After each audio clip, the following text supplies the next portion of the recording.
আমি আজ আপনাদের সঙ্গে শেয়ার করব দুধ পনিরের রেসিপি। খুবই ইজি একটা রেসিপি। আমি এখানে 500 গ্রাম পনির নিয়েছি, 2 ইঞ্চি আদার টুকরো, 12টা কাজু বাদাম নিয়েছি, আর 2 টেবিল স্পুন পোস্ত দিয়ে দিয়েছি, 2টো টমেটো, 5টা কাঁচা লঙ্কা এখানে দিয়ে দেবো। ঝালটা আপনারা আপনাদের পছন্দ মতো দেবেন। এবার এটার একটা মিহি পেস্ট বানিয়ে ফেলবো। পেস্টটা বানানো হয়ে গেছে। অন্যদিকে গ্যাস ওভেনে কড়াইয়ে তেল দিয়ে দিয়েছি। অবশ্যই এটা রিফাইন্ড তেল, 2 টেবিল স্পুন দিয়েছি। দিয়ে দিলাম 1 টেবিল স্পুন মতো ঘি। এবার পনিরগুলো কেটে রেখেছিলাম, ওই পনিরগুলোকে ভেজে নেব এই তেল আর ঘিয়ের মধ্যে। পনিরটা একটু বড় সাইজ করেই কেটেছি। এগুলোকে তেলের মধ্যে দিয়ে ভেজে নেব, আর খুব সাবধানে ভাজতে হবে যাতে করে ভেঙে না যায়। পনিরগুলোকে ভেজে আমি তুলে নিচ্ছি, আর খুব বেশি এগুলোকে ভাজার প্রয়োজন নেই। হালকা একটু লাল লাল যখন হয়ে আসবে তখন এগুলোকে তুলে নিতে হবে। এবার সেকেন্ড ব্যাচের পনিরগুলো আমি ভেজে নেব। পনিরগুলোকে আমি একটু বড় সাইজে রেখেছি, আপনারা চাইলে একটু ছোটো ছোটো পিস করেও বানাতে পারেন। হয়ে গেল সেকেন্ড ব্যাচের পনির ভাজা। এগুলোকে তুলে নিচ্ছি। যদি মনে হয় খুব শক্ত লাগছে পনিরটা ভাজার পর, তাহলে গরম জলে ডুবিয়ে নেবেন।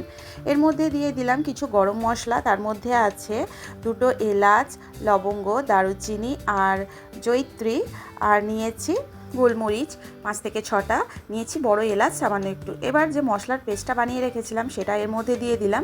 এর মধ্যে কোনো রকম হলুদ অ্যাড করব না, বাকি গুঁড়ো মশলাগুলো দিয়ে দিচ্ছি। দিয়ে দিলাম কাশ্মীরি লঙ্কার গুঁড়ো পরিমাণ মতো, নুন, আর দিলাম 1 টিস্পুন ধনে গুঁড়ো, 1 টিস্পুন জিরে গুঁড়ো পরিমাণ মতো, চিনি দিয়ে দিলাম। এবার মশলাটাকে খুব ভালো করে কষিয়ে নেব। মশলাটাকে ততক্ষণ অবধি কষাতে হবে যতক্ষণ না মশলা থেকে তেল রিলিজ করছে। দেখুন মশলা থেকে অনেকটাই তেল ছাড়তে শুরু করেছে, কড়াইয়ের গা ছেড়ে দিয়েছে। এবার এর মধ্যে দিয়ে দিলাম ভেজে রাখা পনিরগুলো, আর এর মধ্যে দিয়ে দেবো সামান্য একটু জল।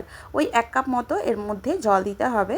জলটা দিয়ে পনিরটাকে ঢেকে আমি 2 মিনিটের জন্য রেখে দেবো।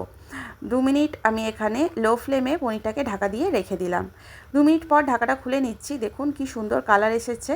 এবার এর মধ্যে যেটা দিতে হবে মেন উপকরণ, সেটা হলো দুধ। এখানে অবশ্যই গরম দুধ নেবেন। আমি এখানে হালকা গরম দুধ নিয়েছি। তবে ফ্রিজের ঠান্ডা দুধ দিয়ে এই রেসিপিটি বানাবেন না, তাহলে এর টেস্ট কিন্তু খারাপ হয়ে যাবে। এবার ঢাকা দিয়ে এটাকে 2 মিনিটের জন্য রেখে দিলাম। ঢাকা খুলে নিয়েছি। গ্রেভিটা অনেকটাই থকথকে হয়ে গেছে। উপর থেকে ছড়িয়ে দিলাম গরম মশলা গুঁড়ো, আর এবার এটাকে ঢাকা দিয়ে 1 মিনিটের জন্য রেখে দেব। ঢাকা দিয়ে দিচ্ছি। 1 মিনিট পর ঢাকা খুলে নিলাম। এবার দিয়ে দিচ্ছি কাসুরি মেথি। ক্রাশ করে নিয়ে কাসুরি মেথিটাকে দিয়ে দিলাম। এতে কিন্তু এর টেস্টটা ভীষণ ভালো হয়। তৈরি হয়ে গেল দুধ পনির। ভালো লাগলে অবশ্যই লাইক করবেন।